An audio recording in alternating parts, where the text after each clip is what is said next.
এখন কিন্তু ঘড়িটা দেখতে পাচ্ছেন, আর এটার ডিসপ্লে কিন্তু অ্যামোলেড ডিসপ্লে, শুধু অ্যামোলেড না, সুপার অ্যামোলেড ডিসপ্লে। যেহেতু এটা মিউজিকও শোনা যায়, সেক্ষেত্রে 7-8 দিন পর্যন্ত ব্যাকআপ পাওয়া যায় হেভি ইউজ। আমার হাতে যে বক্সটা দেখতে পাচ্ছেন, এটা হচ্ছে একটি স্মার্ট ওয়াচের বক্স, এবং এটা হচ্ছে কোলমি ব্র্যান্ডের M42 মডেলের একটি স্মার্ট ওয়াচ। যাদের একটু রাউন্ড শেপের ঘড়ি পছন্দ হয়, তারা কিন্তু এই স্মার্ট ওয়াচটা দেখতে পারেন। এটা কিন্তু সম্পূর্ণ রাউন্ড একটি স্মার্ট ওয়াচ, মানে রাউন্ড ডিসপ্লে সোজা কথা।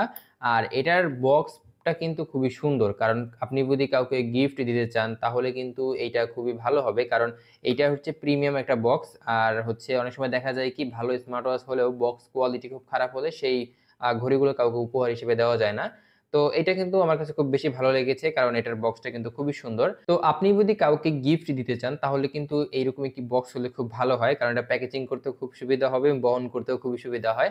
আরেকটা বিষয় হচ্ছে, কলমির যে ঘড়িগুলো আছে তারা ১৬০০ টাকা দামের যে ঘড়িটা থাকে P71 বা 81, সেই মডেলের ঘড়িতেও কিন্তু এইরকম বক্স দেয়, এবং হচ্ছে আপনার ভালো যে স্মার্ট ওয়াচ গুলো থাকে লাইক ৩০০০ ৪০০০ বাইক। আর এটা হচ্ছে আমি ৩ মাস কি ২ মাস হবে ব্যবহার করতেছি, যার পর আপনাদের কাছে রিভিউ দিচ্ছি। তো এইটা আপনি কত টাকায় নিতে পারবেন এবং কোথা থেকে নিতে পারবেন, ট্রাস্টেবল শপ রয়েছে সেখান থেকে নিতে পারবেন, সবগুলো ডিসক্রিপশনে দেওয়া আছে, এবং ভিডিওতে আমি বলে দিব কত টাকা প্রাইস, কি কি ফিচার পাচ্ছেন এবং কোথা থেকে নিলে সব থেকে বেশি ভালো হবে। তো যাই হোক, বক্সটা প্রথমে দেখে ফেলেছি, এবং বক্সের পেছনেই তারা একটু ইনফরমেশন দিয়ে দিয়েছে, যেমন calling function, calories, heart rate, slip monitoring, sports mode, weather, notification, shutter option. কলমি ব্র্যান্ডের একটা জিনিস আমার কাছে খুব বেশি ভালো লাগে, কারণ তারা যে আপনার ১৭০০-১৮০০ টাকা দামে যে ঘড়িগুলো পাওয়া যায়, আর হচ্ছে ৩২০০ বা হচ্ছে ৩০০০-৪০০০ টাকা যে ঘড়িগুলো পাওয়া যায়, তারা কিন্তু ওয়াটার লেভেল যে ওয়াটার প্রুফটা থাকে সেটা IP68 দিয়ে থাকে, অর্থাৎ আপনার যে ঘাম, তারপর অজুর পানি, বৃষ্টির পানি, সাধারণ টুকটাক পানিতে কোনো সমস্যা হবে না, তবে এটা নিয়ে সুইমিং করা যাবে না। বক্স নিয়েই অনেকটা কথা বলে ফেললাম। আর বক্সের মধ্যে আহামরি খুব বেশি যে জিনিসপত্র পাবেন বিষয়টা এমন না। নরমাল ভাবেই আপনি একটা ঘড়ি পাবেন, একটা চার্জার কেবল পাবেন, একটি হচ্ছে আপনার যে ইউজার ম্যানুয়াল থাকে সেগুলো পাবেন। আর হচ্ছে একটা গ্লাস প্রোটেক্টর এবং একটা ক্লিনার পাওয়া যায়, যেটা আমি লাগাতে পারিনি, মানে নষ্ট হয়ে গিয়েছে। ওকে, শুরুতে আমি প্রাইসটা বলে দিচ্ছি। সেটা হচ্ছে, এর প্রাইসটা হচ্ছে আপনি ৩৪০০ বা ৩৫০০ টাকা থেকে শুরু করে ৩৮০০ টাকার আশেপাশে পেয়ে যাবেন। অনেক সময় প্রাইসটা একটু আপ ডাউন হয়, তো এটা আপনি তাদের সাথে একটু কন্টাক্ট করে এটা পারচেজ করতে পারবেন।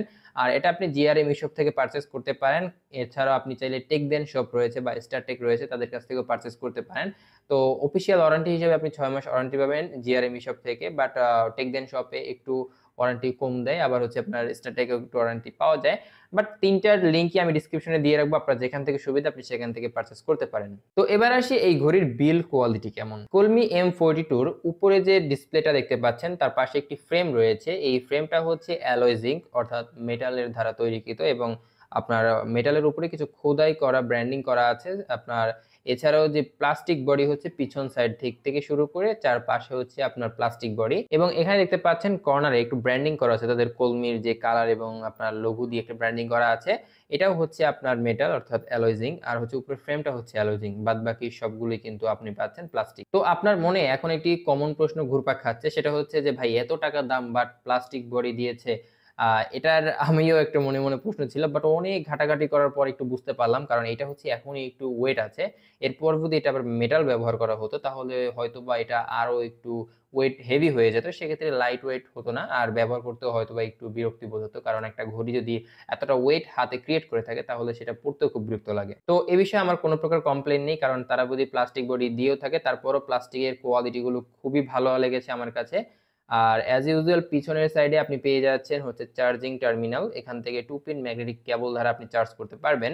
আর তার নিচেই রয়েছে হচ্ছে প্রয়োজনীয় সেন্সর গুলো। এই সেন্সর দ্বারা আপনি সবকিছুই করতে পারবেন, অর্থাৎ আপনার স্লিপ মনিটরিং, তারপর হার্ট কাউন্টিং ইত্যাদি যে স্পোর্টস মোড গুলো রয়েছে সেগুলো কিন্তু সবকিছুই করতে পারবেন। ডান কর্নারে উপরের দিকে রয়েছে একটি ক্রাউন বাটন, এবং এটা হচ্ছে মেনু বাটন, এটা দ্বারা আপনি বিভিন্ন মেনুতে সুইচ করতে পারবেন, এবং তার নিচেই রয়েছে একটি স্পোর্টস মোড বাটন, অর্থাৎ এখানে ক্লিক করে আপনি বিভিন্ন স্পোর্টস এর যে ফিচার গুলো বা থাকে বা মোড গুলো থাকে সেখানে আপনি যেতে পারবেন। এবং কলমি ব্র্যান্ডের নিচে একটি ছিদ্রের মতন দেখা যাচ্ছে, সেটা হচ্ছে আপনি মাইক্রোফোন অপশন, অর্থাৎ এখান থেকে কিন্তু আপনি মাইক্রোফোনের মাধ্যমে কল করতে পারবেন।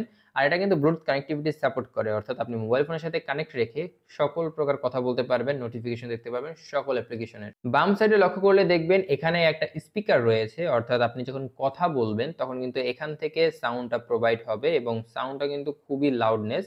অর্থাৎ আপনি যদি একটু লক্ষ্য করে থাকেন যে অনেক সময় দেখা যায় না যে বিভিন্ন পাওয়ারফুল বাটন ফোন আছে, অনেক সময় লক্ষ্য করে দেখবেন যে সেখানে সাউন্ড প্রায় ২-৩ জন মানুষ শুনতে পারে যখন কথা বলে। এটা কিন্তু সেম সেরকম। আপনি তবে চাইলে একটু পাওয়ার লেভেলটা কমিয়ে নিতে পারেন, যে ভলিউম অপশনটা এখান থেকে কমানো যায়। মোবাইল থেকেও কমিয়ে নিতে পারেন, বাট অনেক সময় দেখা যায় কি মোবাইল ফোন যদি পকেটে থাকে, আপনি যদি আউটডোরে থাকেন তাহলে কিন্তু সম্ভব হয় না। তবে সেক্ষেত্রে আপনি কি করতে পারেন, স্মার্ট ওয়াচের থেকে একটু ভলিউমটা কমিয়ে নিতে পারেন। এবং এখানে যে স্ট্র্যাপ ব্যবহার করা হয়েছে এটা হচ্ছে 22 পয়েন্ট মিলিমিটার যে স্ট্র্যাপটা থাকে সেটা এখানে ব্যবহার করা হয়েছে। আর স্ট্র্যাপের কোয়ালিটিও যথেষ্ট ভালো মনে হয়েছে আমার কাছে। তবে এখানে একটি কথা আছে, সেটা হচ্ছে অনেকেই এটাকে দেখলে বলবেন যে হয়তোবা স্পোর্টস একটা স্মার্ট ওয়াচ, বাট এটা মোটেও স্পোর্টস স্মার্ট ওয়াচ না। দেখতে সেরকম লাগে, একটু রাগেড-ফাগেড এরকম মনে হয়। তবে বিষয়টা হচ্ছে আপনি যদি এই স্ট্র্যাপটা চেঞ্জ করতে চান, নরমাল কোনো স্ট্র্যাপ ব্যবহার করেন, তখন কিন্তু এটা যখন আপনি হাতে পড়বেন, দেখতে কিন্তু তেমন একটা ভালো লাগবে না। তার মূল কারণ হচ্ছে কারণ এই যে ফ্রেমটা রয়েছে, এই ফ্রেমের সাথে কিন্তু তেমন একটা মানাবে না। তবে হ্যাঁ, আপনি চাইলে মেটালের স্ট্র্যাপ ব্যবহার করতে পারেন, অর্থাৎ ব্লাক কালারের স্ট্র্যাপটা যদি ব্যবহার করেন সেক্ষেত্রে ভালো হবে। আরেকটি বিশেষ কথা সেটা হচ্ছে এটার সাথে কিন্তু আপনি ৩ টা কালার পাচ্ছেন। অর্থাৎ এটা হচ্ছে ব্লাক কালার এবং সিলভার কালারও রয়েছে এবং একটা গ্রিন কালার মেবি সেটাও কিন্তু রয়েছে। তো বক্স কোয়ালিটি এবং বিল্ড কোয়ালিটি কেমন সেটাও দেখলাম। তো এই ২ টা যদি কাউন্ট করে একটা মার্ক দেওয়া হয় তাহলে আমি ১০ এর ভিতরে অবশ্যই ৯ দিব। তো এই ঘড়িতে আপনি ব্লুটুথ কলিং সাপোর্ট পাচ্ছেন, অর্থাৎ ব্লুটুথের মাধ্যমে কথা বলতে পারবেন, নাম্বার তুলেও কল করা যায়, নাম্বার সেভ করা যায়, অ্যাপ থেকে নাম্বার সেভ করতে পারবেন। এবং এটা হচ্ছে একটা অ্যাপের সাথে কানেক্ট করতে হয়, অ্যাপের নাম হচ্ছে ফিট ক্লাউড। তো আপনি যদি মোবাইল ফোনের সাথে কানেক্ট রাখেন সেক্ষেত্রে কিন্তু ব্লুটুথের মাধ্যমে কথা বলতে পারবেন, অর্থাৎ আপনার মোবাইল ফোনে যে কলগুলো আসবে সেই কলটা কিন্তু আপনার স্মার্ট ওয়াচে আসবে যখন আপনি এটার সাথে কানেক্ট রাখবেন। শুধু কল নয়, আপনি যদি নোটিফিকেশন গুলো পারমিশন দিয়ে দেন সেক্ষেত্রে স্মার্টফোনে যত প্রকারের নোটিফিকেশন আছে সেটাও কিন্তু খুব সহজেই দেখতে পারবেন। তবে আরেকটা জিনিস হচ্ছে সেটা হচ্ছে এখানে বাংলা সাপোর্ট করে না, অর্থাৎ আপনি চাইলেও কিন্তু বাংলার মেসেজগুলো কিন্তু দেখতে পারবেন না। অনেক সময় দেখা যায় বাংলায় যারা চ্যাটিং করেন সেই মেসেজগুলো কিন্তু ভেঙে যায়, অর্থাৎ সেগুলো আসে না আরকি। এবং এটার যে ব্রাইটনেস এটা কিন্তু খুবই হাই, অর্থাৎ ৫ লেভেলে কিন্তু ব্রাইটনেস রয়েছে। আপনি যদি আউটডোরে থাকেন সেক্ষেত্রে ব্রাইটনেসটা একটু বাড়িয়ে ব্যবহার করতে পারেন। এবং যেহেতু অ্যামোলেড ডিসপ্লে রয়েছে সেক্ষেত্রে কিন্তু বাহিরে ব্যবহার করলেও আপনি খুব সহজেই টাইম বুঝতে পারবেন।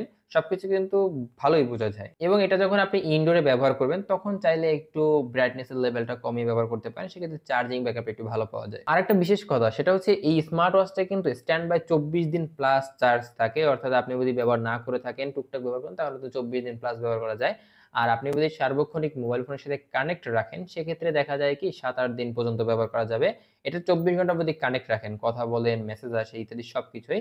যেহেতু এটা মিউজিকও শোনা যায় সেক্ষেত্রে ৭-৮ দিন পর্যন্ত ব্যাকআপ পাওয়া যায় হেভি ইউজ। আর আপনি যদি নরমাল ভাবে ব্যবহার করেন, অর্থাৎ শুধুমাত্র টাইম দেখার কাজে ব্যবহার করে থাকেন বা ছোটখাটো সেন্সর যে বিষয়গুলো আছে সেগুলো যদি ব্যবহার করেন তাহলে ১৫-২০ দিন অনায়াসে চলে যাবে। আর এটিতে যেহেতু অ্যামোলেড ডিসপ্লে রয়েছে সেক্ষেত্রে অলওয়েজ অন ডিসপ্লে, তারপর হচ্ছে raise to wake option. Raise to wake option বলতে যখন আপনি এভাবে হাতের কাছে আনবেন তখন কিন্তু অটোমেটিক টাইমটা দেখা যায়। তো ২ টা অপশনই রয়েছে। একটা হচ্ছে রাইজ টু উইক অপশন, একটা হচ্ছে আপনার যে এওডি মোড বা অলওয়েজ অন ডিসপ্লে সেটাও কিন্তু রয়েছে। তবে আমার কাছে ব্যক্তিগতভাবে যেটা ভালো লাগে সেটা হচ্ছে অলওয়েজ অন ডিসপ্লে, সেটা বন্ধ রাখাই ভালো হবে। কারণ আপনি যদি রাইজ টু উইক অপশনটা পাচ্ছেন সেক্ষেত্রে অলওয়েজ অন ডিসপ্লেটা অফ থাকলে চার্জিং ব্যাকআপটা একটু ভালো পাওয়া যায়। তো এরপরও এটা আপনার ব্যক্তিগত ব্যাপার। আপনি চাইলে অলওয়েজ অন ডিসপ্লে অন করে রাখতে পারেন। যেহেতু এখানে ডিজিটাল এবং এনালগ ২ টা আপনি পেয়ে যাচ্ছেন এওডি মোড হিসেবে, এবং রাইজ টু উইক অপশন হিসেবে কিন্তু আপনি পেয়ে যাচ্ছেন যে ফেস থাকবে, অর্থাৎ ওয়াচ ফেস থাকবে, সেটা কিন্তু অবশ্যই রাইজ টু উইক অপশনে রয়েছে। এছাড়াও এই ঘড়িটা সাধারণ ঘড়ির মতনই কিন্তু নিজের ওয়ালপেপারে ছবি দিতে পারবেন, সবকিছু কাস্টমাইজেশন করতে পারবেন এবং এটার যে নিজস্ব অ্যাপ্লিকেশন রয়েছে যেটা দ্বারা এটা অপারেট করা হয় সেখানে কিন্তু চাইলে আরো অনেক ওয়াচ পেজ রয়েছে সেগুলো কিন্তু ব্যবহার করতে পারেন। এবং যখন আপনার মোবাইল ফোনে কল আসবে বা নোটিফিকেশন আসবে সেটাও কিন্তু আপনি বুঝতে পারবেন, কারণ এখানে কিন্তু ভাইব্রেশন সিস্টেম রয়েছে। অর্থাৎ আপনি যখন হাতে পড়ে থাকবেন, আউটডোরে থাকবেন বা যখন ইনডোরে থাকবেন তখন আপনার মোবাইল ফোনে যে নোটিফিকেশন বা কলগুলো আসবে সেটা কিন্তু ভাইব্রেশনের মাধ্যমে আপনাকে বলে দেবে। আর ভাইব্রেশন লেভেল হচ্ছে ২ টা, অর্থাৎ একটা হচ্ছে স্ট্রং এবং একটা হচ্ছে আপনার যে মিডিয়াম লেভেলে থাকে সেটা। তো যাই হোক, এই ছিল Realme M42 স্মার্ট ওয়াচ নিয়ে একটি ডিটেইলস ধারণা। যদি আপনি স্মার্ট ওয়াচ নিতে চান সেক্ষেত্রে ডেসক্রিপশনে দেওয়া লিংক রয়েছে, সেগুলো বা তাদের সাথে একটু যোগাযোগ করে নিতে পারেন। আর ওভারঅল প্রোডাক্টটা কিন্তু আমার কাছেও বেশি ভালো লেগেছে। কোন প্রকার স্পন্সর ভিডিও নাই, বাট তারপরও আমি মোস্ট রেকমেন্ড করব যদি আপনার বাজেট একটু ভালো হয়ে থাকে, ৳৩,০০০ প্লাস হয়ে থাকে তাহলে এই স্মার্ট ওয়াচটি নেওয়ার জন্য। তো ভিডিওটি ভালো লেগে থাকলে অবশ্যই কিন্তু লাইক করবেন এবং সাবস্ক্রাইব করতে ভুলবেন না। ফেসবুক থেকে দেখে থাকলে কিন্তু ফলো দিতেও কিন্তু ভুলবেন না। আর পরবর্তীতে কি নিয়ে ভিডিও চাচ্ছেন বা কোন প্রোডাক্টের উপর ভিডিও চাচ্ছেন সেটা কিন্তু অবশ্যই কমেন্ট করবেন। প্রোডাক্টটা ওভারঅল কেমন লাগলো সেটাও কিন্তু কমেন্ট করে যাবেন।